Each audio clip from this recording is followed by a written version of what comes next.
The Leafs Cast is back with our 75th edition of Sweatin' Buckets. Let's go! Holy mackerel, what a shot! It's Auston Matthews! Do you believe that? Pounds it off the roof of the net! Leafs Cast is back. Stephen Douglas joined by Tim and Ryan Allison for a podcast that might have a different tone than, I don't know, maybe all of them this season, because the Leafs have now fallen the farthest away from the division lead I think they've been since basically the start of the season. 1-4-1 in their last 6 games. Just wrapped up a beautiful in-division loss, a game that really needed to win at home to the Ottawa Senators.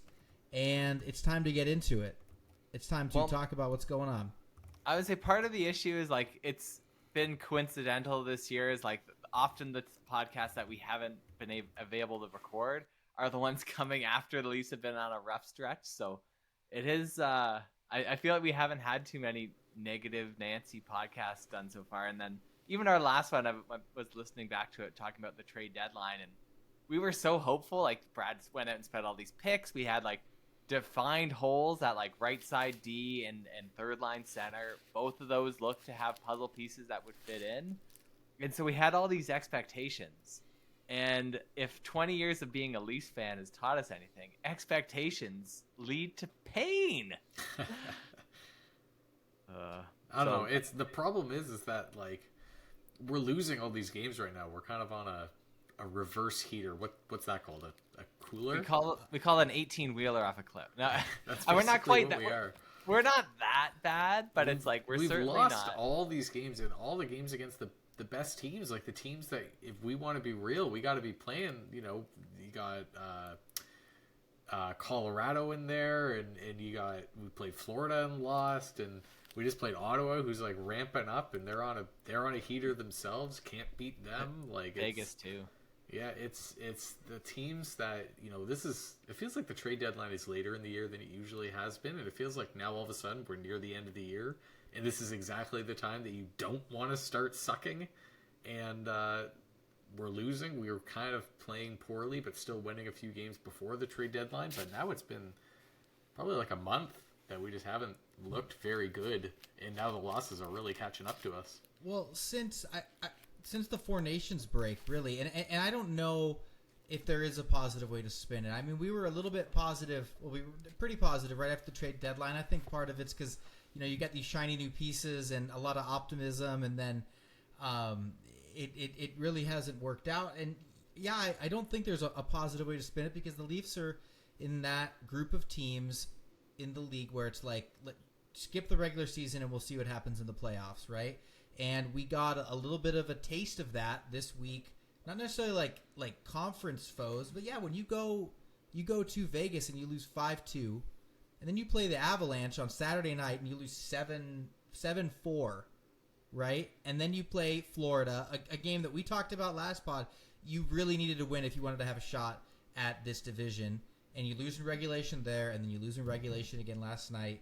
I guess thank God we had a shootout win against Utah like a week and a half ago. Give me a break. Yeah, we're really spoiled there. And so it's tough because it's, yeah, like big picture, the Leafs are still basically a clinched playoff team, and like we're going to be in the dance and have that shot that so many teams would just give anything to be in the Leafs' position. But when it's a team that you have higher expectations and aspirations than just like a first round win, and then getting spanked in the second round or something like that, it hurts when you lose that badly to these great teams, because it was like Vegas was not close, Avs was not close. Florida, the Florida game was close. Like I would say it's not quite all doom and gloom. Like all teams have their ups and downs. I think what makes this maybe more concerning is just how it's kind of like our worst fears playing out in front of us. Like we're seeing again, like, I mean, Auston Matthews in particular, but the big guys like aren't necessarily getting it done. The defense is looking a little slow out there. Goaltending not as reliable it was at the start of the year. Like all these things is so easy just to extrapolate to the playoffs and say this is going to cost us a playoff series. And it's like And so, like, this is the best out of our team. We'll maybe look for a little while. Like, our defensemen, not a young group of guys, only going to be getting older. Goaltending, some of these guys we're having career Tim years. says it's not all doom and gloom. Proceeds to wrap up all the reasons why it is doom and gloom. But I know it's so easy to go down that path. But then it's like, oh, it's just a blip. Nylander's still second in the league in scoring. Like, he's doing great. He's having a great season. Matthews, is he ever gonna get healthy? Is this the new Matthews? He might get healthy. Who Not knows? this year. Tim, if you're 62 games into the season, this is what you look like. Then how could you expect any different for game 63? Like, you're too far in the season. This just is what it is right now. It is what it is. And I mean, even the new guys, like, we're judging them after what has been 3 games, 5 games. It's, yes, they haven't actually fit into the place that we thought they would slide in, but I don't know. I don't think it's right to call it just yet, but. Well, you say that, but Tim, like, we're. It felt like it was just like a couple weeks ago that we were thinking, geez, like, the division lead is right there. We could have a nice, easy matchup against Columbus or Ottawa or something. At the rate things are going right now, Ottawa is only, I think, 3 points back of us right now. They could pass us, and we're all of a sudden facing Florida in the first round of the playoffs as a wild card team. Like, that's how ridiculous our stretch has been. And all the other teams around us, Florida, Tampa, Ottawa, they're all killing it right now. And I think it's worse than you're making it out to be. Maybe you're just trying to bring some happiness to our lives, but it's not good for Leafs Nation right now. Leafs Nation. We're a part of it, whether we like it or not. I don't know. I don't know that I would say that Brandon Carlo hasn't fit in, though. Even though it's been a rough week, I've seen that he's looked pretty good in the Maple Leaf sweater and stabilized that line a little bit. Not to say that it was a great defensive week overall, but I think Brandon Carlo has looked really good. I've enjoyed, like, the plays that he's made, and just feels pretty safe with him out there generally. Even offensively, I like seeing him get into the play with some big shots that seem to get through. So, like, I'm happy about that. I think that, like, that's still a good trade. I think the biggest thing about Carlo, just while we're on it, it just feels like the rest of our D have just kind of, like, settled in now that he's there. Like, Riley all of a sudden looks like he has a purpose, like he's able to just be on a functioning line again, which he hasn't been all year. McCabe and Tanev can just do their thing, which is being our number 1 D pair. And then all of a sudden our third pair, like Ekman Larson, I think has looked a lot better recently. And Simone Benoit actually has looked really good. He did a Superman punch, which was pretty fun to watch. But just like, he just looks like he's dialing it in. He's kind of getting ready for playoff mode. He looks big every time he's on the ice. So I agree, Steven. That's it's been better with the D pairs there. Been better, but, like, I don't know if I would say it's solved yet. Like, and maybe it's just Brendan Carlo has to realize that Morgan Riley is often not where he's supposed to be. I would expect maybe more out of that pairing still to come. I don't know if Berube will mix up the lines anymore. Like, but I think it's, like, good to acknowledge that this is Tanev's return to the lineup in the last few games as well, kind of settling back in. But I think we're still kind of at the spot where if we do have an injury on the back end, I don't know if the Leafs are that prepared to deal with it. Certainly not that deep, but yeah, I think of the 2 acquisitions, Carlo is, you see the path for him fitting in. Laughton, though, I'm getting, like, Nick Foligno flashbacks as far as, like, this guy is kind of hyped coming in that some people are whispering, it's like, he's like a third liner, right? That we paid a first round pick for. And it's like, no, but he's going to be our third liner. The energy, I don't know. Well, that is the one that hurts so far. I mean, I don't know, Nick Foligno vibes. I mean, Nick Foligno was hurt the whole time he was here, right? And was just hobbling around the ice. I don't see Scott Laughton as like that. It just is super ineffective.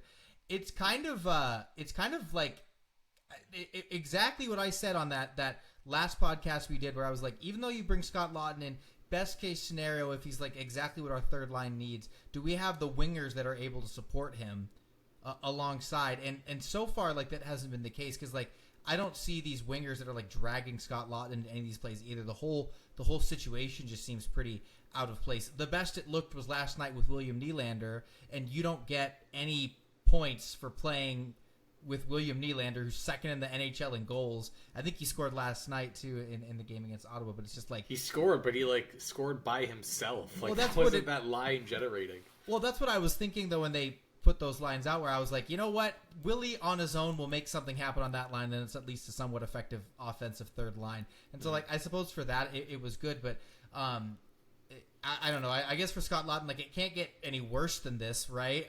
So we'll see if he can turn it up. But like I'm just not sure if this idea of like Laughton, Domi, and McMahon is going to work. I mean, a 5-game sample size is plenty to know that like that's not the solution there. So McMahon has really been slumping for a while, though. Like, I don't know when the last time he scored a goal was. He just doesn't look like the impact player that he has been for most of this season. I don't know what that was. At first, I thought maybe it was just because he was playing with Domi for a lot of that third line, and Domi's pretty streaky.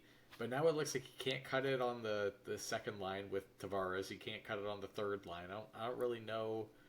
We need him. Like, he's a really important part of our team, and I don't know what's up with him. Yeah, it's definitely like part of it though, right? That third line not great, and the second line, the chemistry that we used to see with Tavares there just like isn't an option, which also stinks because then it's like you can't take him off the third line, put him on the second line, somebody else there, because that makes the second line a little bit worse. So yeah, he's definitely like part of the problem right now. Hopefully he can get out of it. I don't know. It was a super long road trip, which is maybe not something we're factoring in, that just like the Leafs were gone for like 12, 14 days or something like that. And I don't know, maybe just like there was some really bad energy, but I'm not sure what the fix is for this third line specifically though. I think if I had to suggest one thing, would be not last night. I don't think William Nylander should be on the third line. He's just too good. I could see where you move Matthew Nyes down there and you try Domi with Matthews and Marner or something like that. Even though Domi doesn't necessarily deserve that spot right now, they did score on Saturday night. So maybe part of the that's problem is solution. like it is the Auston Matthews issue. Like we touched on it before, where he just doesn't have the offensive control, the offensive dominance that he used to. He is still like a solid defensive impact. Like he is by no means a minus player, and like he's definitely still an asset. It's just he's no longer the player that drives everything when he's on the ice. And so if you're deploying him for his defensive impact, to put someone like Max Domi on that line, it just doesn't work as well, right? As far as like what is this line? Like I think we were chatting a bit about those lines we saw on Saturday where they are all divided out, and it's like, Ryan, I think it was you that said like we have 3 or 2 second lines and a third line, and it's like, well, what are these lines? Are they going to get you through? And it's a bit of a difference than what we've seen the Leafs roll out in the past.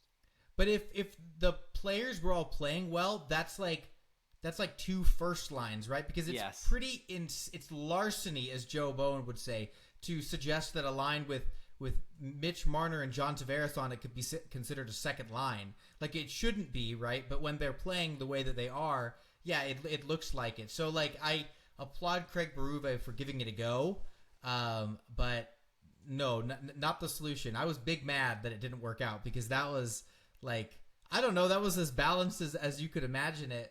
But I think trying out Matthew Nyes with Scott Laughton at center, and probably Calle Yarncrook or Nicky Robb on that third line is what I don't know what the identity of that line is. I was gonna say you need to have a shooter. Well, that's Nicky Robb. What else is Nicky Robb doing? Well, I was gonna say like I like him there more than Yarncrook, but I guess Yarncrook did have a goal. Yarncrook looked pretty good last night.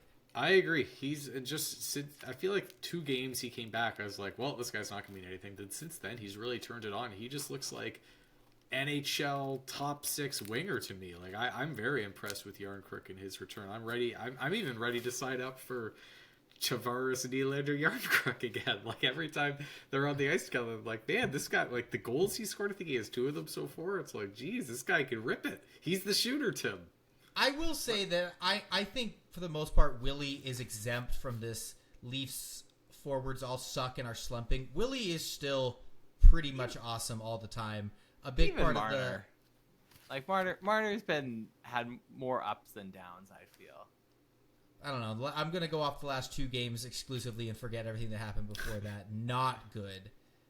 No, I don't know. It's fine. It's funny because like every 2 days I go from like, give him a blank check, keep him home, to somebody like, send this bum to Arizona. Let him start the new franchise, you know? Uh-huh. The real question is, Leafs are now, I think, 1-3 since Ryan Reeves left the lineup. Is it time to bring him back in? Oh my gosh. No.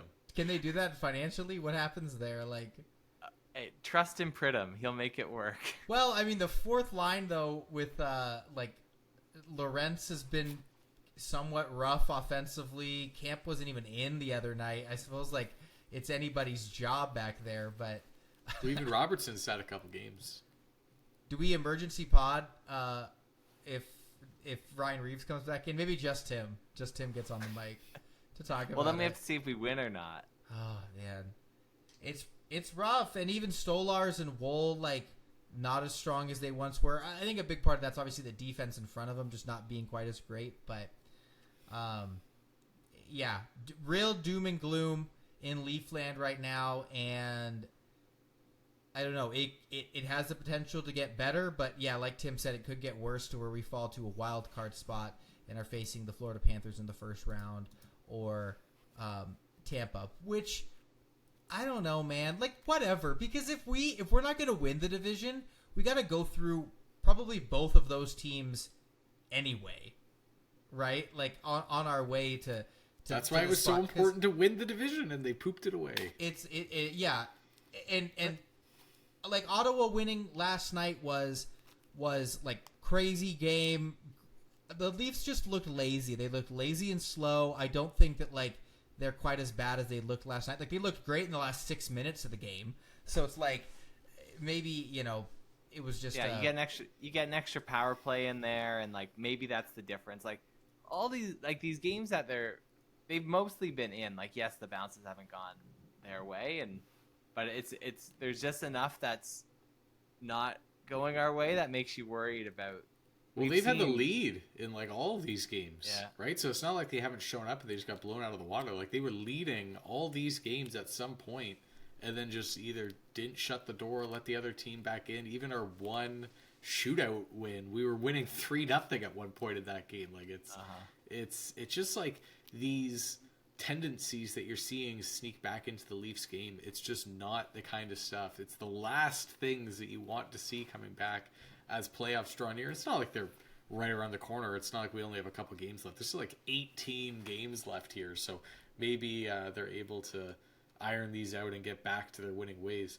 But I'm wondering what you guys, like how you would grade Craig Berube this season. I feel like there's not a lot of talk around him. And I feel like at the start of the year, it's like, man, our team looks so great defensively. Chris Tanev is amazing, and we're going to grind it out and win these playoff-style games. We've been bad defensively for a long time, like months. Months we have not looked good defensively at all. And I don't really I'm not seeing the point of this style system that he wants us to play, this system. If either we don't have the horses for it, or the team isn't bought into it anymore, or he's just doing a bad job delivering it. I don't know what it is. But it's I'm starting to feel like the honeymoon phase of Craig Berube is coming to an end, and if it goes like this in the playoffs, then I'm going to be saying not nice things, I think. I mean, like, yes, he's a defensive coach, and though I think back to like the Randy Carlyle years where he's like, oh, it's bringing a defensive coach and he'll just magically make our team defensively responsible. Doesn't work like that. But We're I do worse think, defensively than we were last year, though.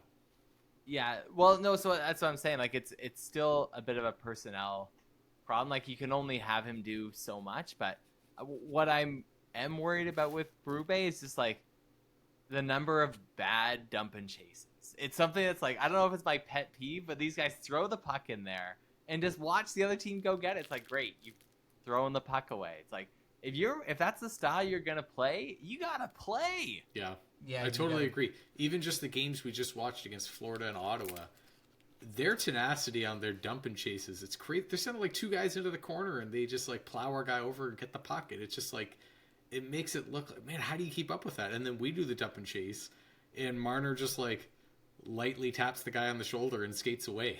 Like I agree, Tim. It doesn't look like we can do it or know how to do it. And I don't know, it's concerning.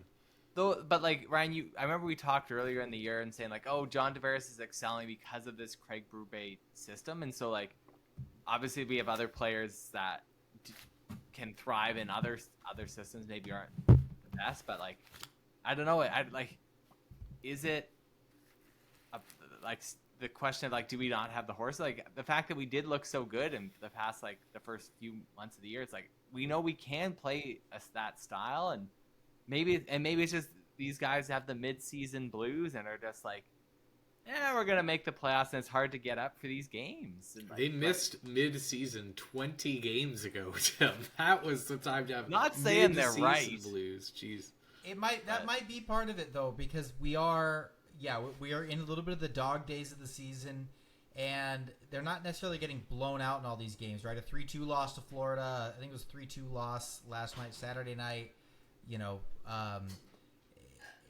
and then that's been the case a lot of this season too, though. Like even the games that we win, right, we're winning 3-2, right, and stuff like that. So I guess it's just they go the other way. As far as like judging the effectiveness or ineffectiveness of the Berube system, I mean, it's not like a great answer, but like I have to see what happens in the playoffs, because that's what this whole idea of the season's been about. Is like this Leafs team is different because they're playing a playoff style game, but it's just weird because it's like, okay, well, the game you played last night is going to be a playoff game against a playoff team, and you pissed it away. So, like, that one didn't go well. Yeah, it's not like the best answer. But then I don't know. Some of the defensive, like John Tavares having a great season offensively, but like I can like count on 2 hands the number of really bad defensive plays that have like resulted in goals against us in the last like 2 weeks that have been while he's on the ice. Same thing with Mitch Marner, and so, you know, some of that's tough. And then, I mean, we really need to talk about number 34 because Germany didn't help. I said it. It's bad in almost every circumstance. And I really wonder, I said it after the Florida game to you guys, like, I wonder if he's going to be going on IR soon, because he something's obviously wrong here. If it's an injury, which, I mean, well, I guess it basically is. We have no idea what it is, but it's affecting his ability to play hockey at an Auston Matthews type level. The division is essentially gone at this point. Okay, maybe it's I wouldn't say it's essentially gone. Like you see, Ottawa rail off 6 in a row. Like we're 4 points back with a game in hand. Okay, so what do you see as a more realistic way that we make it to the third round of the playoffs? We make it into the playoffs playing as we have the last 20 games and face whoever in the first round, Florida or Tampa or something like that, right? And then we got to go on and win another one with the team exactly the way that it is right now. Or you sit Auston Matthews for the next 18 games, and he comes back round 1 of the playoffs against whoever you're playing against. He's healthy and like old October Matthews of old. I mean, like, I'm not a doctor, so this whole shtick that the Leafs medical staff go on of like, oh, he's not going to aggravate it or make it better. Like, playing doesn't impact this injury unless it was like a mental injury. Like, I just, that does not reconcile with me. Obviously, they know more than I do, but I don't know. Like, they had the same explanation whatever year it was that he also looked like this, and I forget if it was his back or his wrist that year. His wrist, and it's just like, you just see it, and he's not doing those patented snapshots. He's not as strong on the boards, and like he's not moving the same way. Like, I don't know if it's his back or his wrist now that he's aggravated it, but I don't know. I would partially like to see him get off like surgery to repair, but like that's an off-season thing, right? Like, you're not going to fix that, and that's what I wonder if that's what it's down to. Need surgery to fix, and short of surgery, you just have to pray.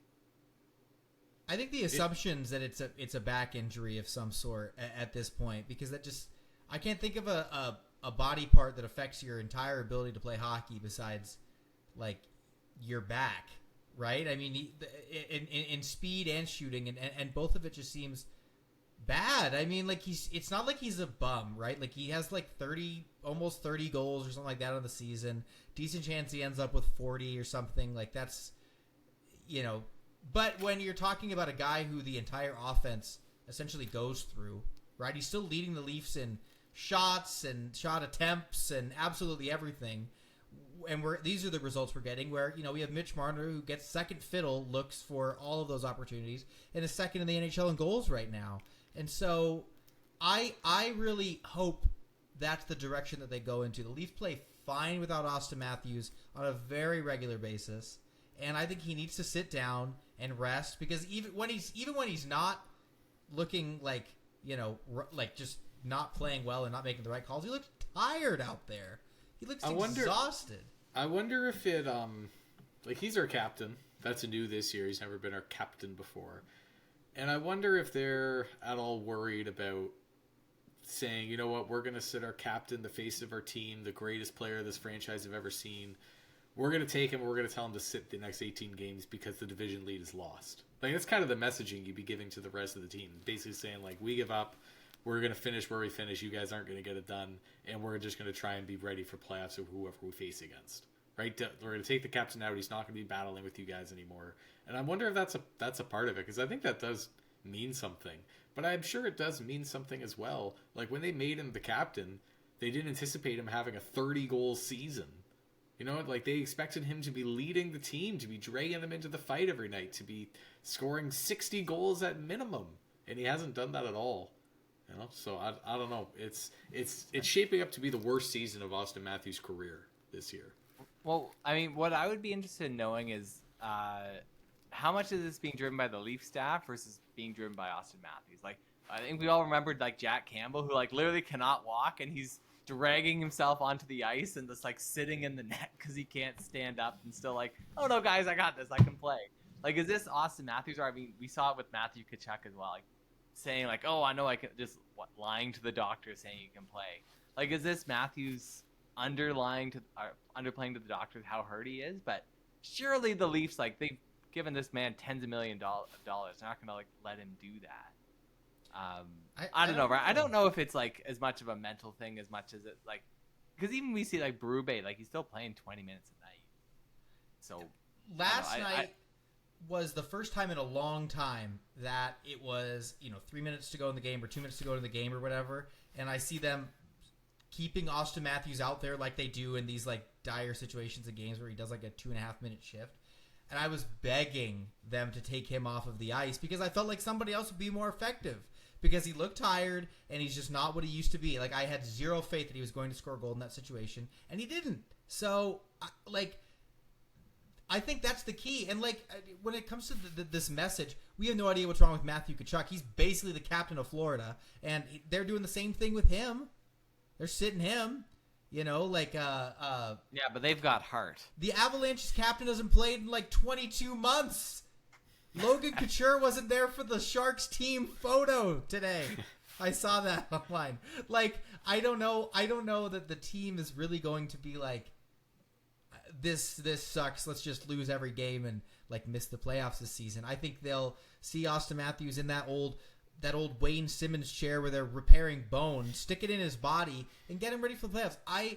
To answer my own question, the Auston Matthews sitting method is the thing I have the most faith in that the Leafs end up having success this offseason, because I think if they hobble in the way that it's been going right now with him, we're not going anywhere this year, because if we go somewhere this year, it's because of him. Like, well, what it is. The one spot where you're totally bang on is that like it's not like playing is making it heal, right? Like it's not like it's been getting better or you see him gradually increasing by doing what he's doing.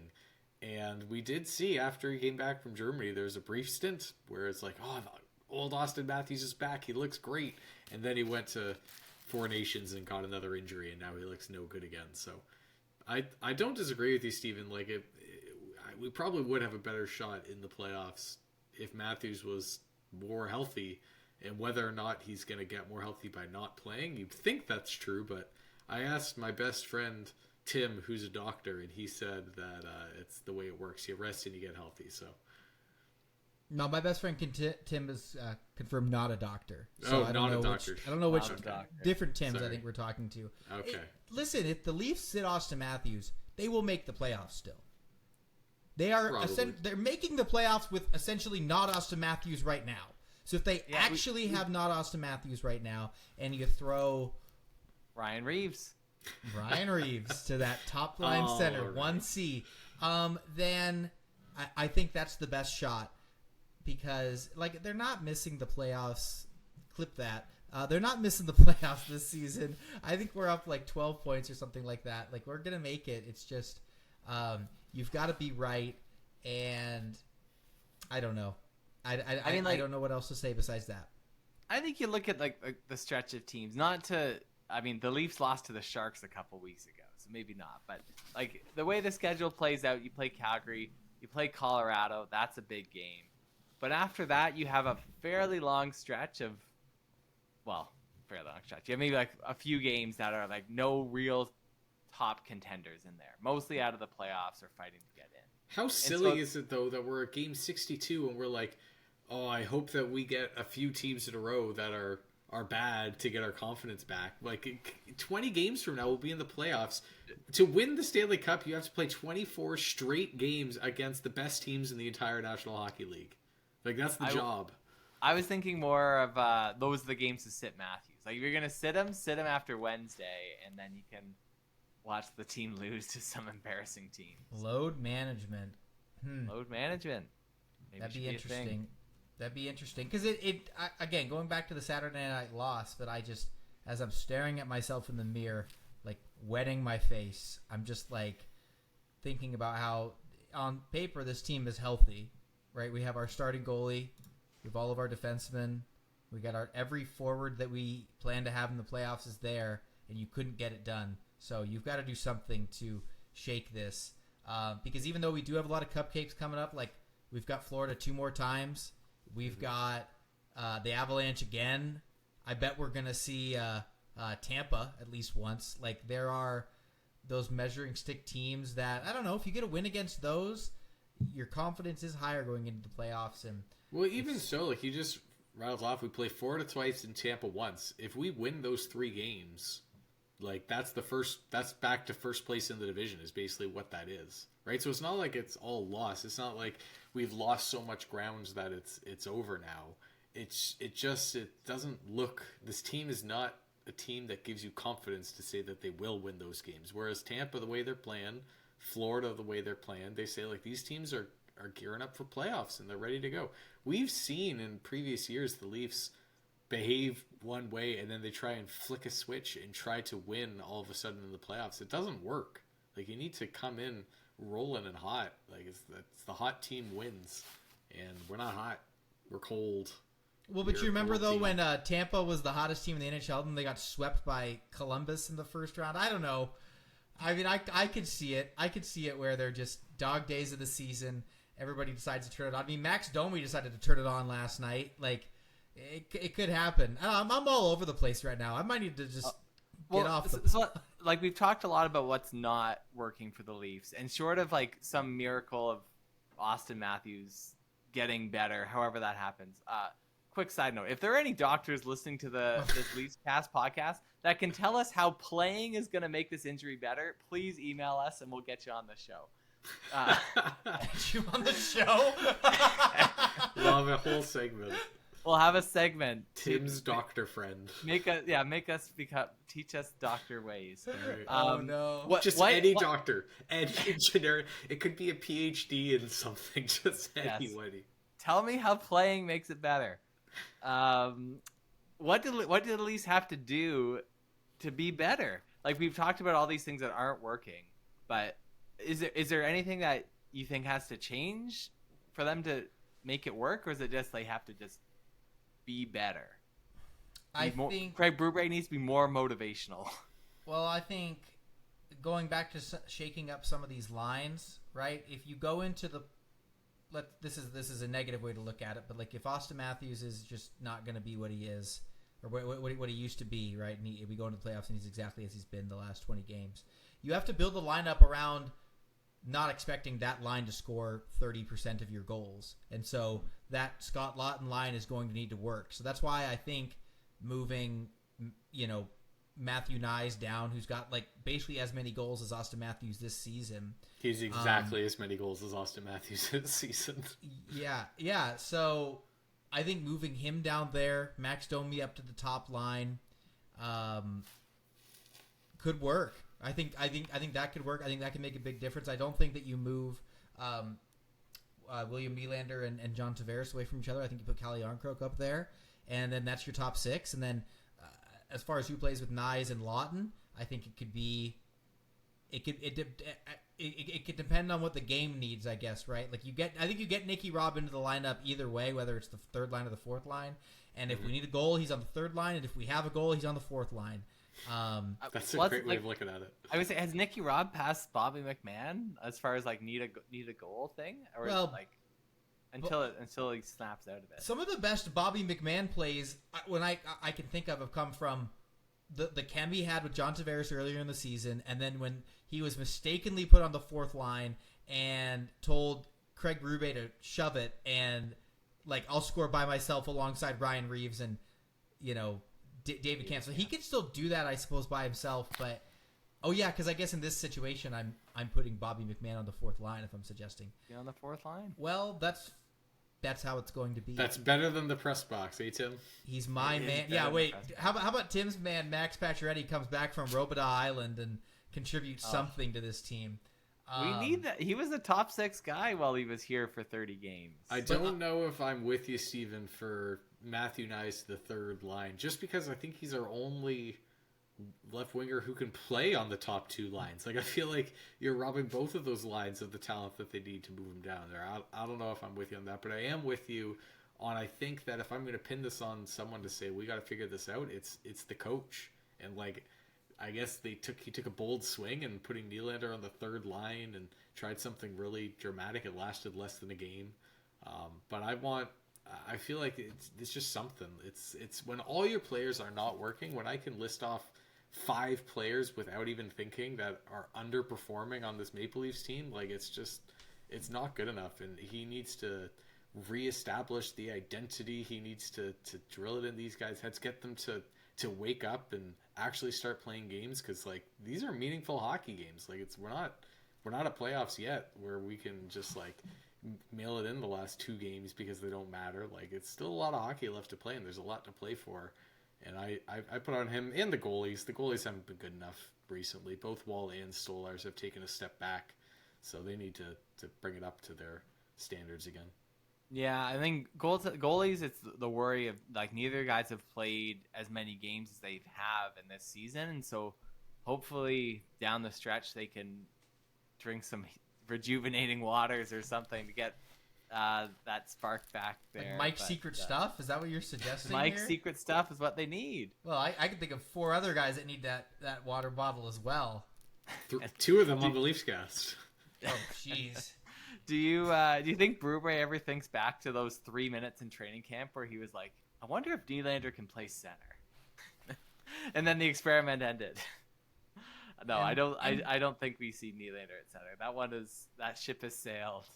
Giving up on that experiment resulted in us spending a first-round pick on Scott Laughton, who has 0 goals in 5 games as well. Like, yeah, it's maybe moving him somewhere else is the answer as well. I don't know who plays third-line center if it's not Nylander. It's certainly not Domi, but I don't know. Maybe you know what? Maybe you move William Nylander with Auston Matthews, and Willie can do some of the Willie, scores by himself stuff more often, because everyone's still going to be pretty fixated on Auston Matthews. And, Mitch Marner plays with John Tavares, and that becomes kind of our new first line. I don't know. I'd be pretty shocked if game 1 of the playoffs is not Nyes, Matthews, Marner. Like, I'm almost certain that that's going to be our top line. And we can talk about the rest of the lines and how they fit. I'm also pretty certain it's going to be Tavares, Nylander. Like, I'd be even more shocked if Nylander is on the third line for the game 1 of the playoffs. Like, I feel like you can do all this line meshing around that you want. 5 out of our top 6, I think, is pretty locked in. And I think anything we do other than that in the meantime is just like trying to get them out of a funk before it eventually goes back to that. So I don't know. So Mike's secret stuff is what we need. That's what we got. Get it on board. Yeah, it's tough. I do think like there's a lot of players the way they're playing right now. We know that they're better than this. Yeah. And so like I do think that there is an element that it's just unfortunate timing of players slumping at the same time that's making us look worse than we are, as well as a couple like losses that sting. Like always a sting to lose to Ottawa, always sting to lose to Florida. And so there's probably an element of we're overreacting, but we're Leafs fans. We're allowed to overreact to everything. At least Boston's pretty out of it. I mean, like we're safe, right? We're not even sure. Who cares? Marchand's on Florida now. We're gonna face them as a wild card team in the first round. Oh, I forgot about that. Boston moved to Florida. Crap. Boston's now Florida, and they're first in the division, and they hate you. Yep. The tests will come this week, though, right? So Leafs play the Flames on Monday, Avs again on Wednesday at home, and the Rangers on Friday, and the Predators, forgot they were even in the NHL, on Saturday. That's 4 games this week. It's a pretty cramped schedule through the end of the season.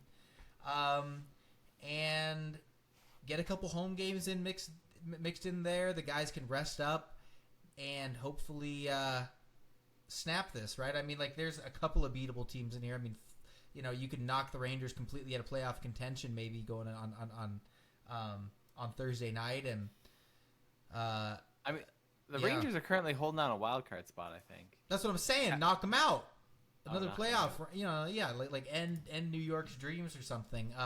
The Avs is going to be a big test. I mean, I saw nothing in the way the Leafs played the last time that they're going to have any better of a shot against the Avalanche. That's the game that I'm watching most closely, just because like last time we played Colorado, they just looked better than us than every aspect of the game. Like they were just faster than us. They just were picking us apart.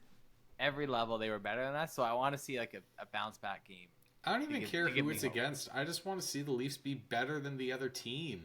Like we haven't seen that since the cup, whatever it was called, the face-off challenge. Four Nations face-off. Yeah, that thing. The thing that we won. The thing that we were happy watching. The Leafs have been the worst team in every single game after that tournament. Every one. So I don't care if it's against the Flames. I don't care if it's who it's. I'll take a good game against Nashville. Just give me a team where the Leafs look better and are better because we're better. And I can point to that and say, look at that. We're a good hockey team. It's been a long time since I've been able to point and say, you see, this is why I cheer for this team. My wife thinks I have a sickness. She's like, why do you keep cheering for them if they keep losing? She said that to me. I said they lost. Again? Yes, again they lost. We were good for the first half of the Utah game before we threw it all away. But as it was like midnight or something like that. Ryan's watching the Leafs lose at midnight or whatever. Like it was actually, I think, 1 a.m. by the time that game ended, East Coast time. Hey, listen, the Leafs better be better than Nashville on Saturday night, or I'm breaking the computer and the podcast is done, I think, for all time. All right. Stamkos, the Leaf killer. Stamkos is going to score that game. You know what's going to happen. Him and Ryan O'Reilly and maybe Luke Shen. No, Luke Shen doesn't play there anymore. He'll find a way. Oh, okay. Wait, where did he go? He went to Pittsburgh, and then where did he go? Luke Shen. I think Winnipeg, sorry. The peg got him. Okay. Give me a break. All right. Well, not your Cup of Sunshine podcast, but now you know they can't say that we only podcast when times are good. They haven't earned any sunshine. No cups of sunshine from the Leafs cast. Maybe next No. Maybe next pod. Yeah, we rail off like three wins this week. They'll be different. Then we'll have the wagon. They got to earn the wagon. If you beat Colorado on Saturday or on Wednesday night, you get the wagon. Yeah, all right. Sure. That's a promise. That's the new rule. And the Leafs cast promise. We heat up. We have another playoffs 4 are coming. losses, then we're breaking out the sad piano. All right, signing off. The boys, Steven, Tim, Ryan. Leafs cast done. See you next week. Pray that the Leafs can be better, and pray that we can find Mike's secret stuff. Good night.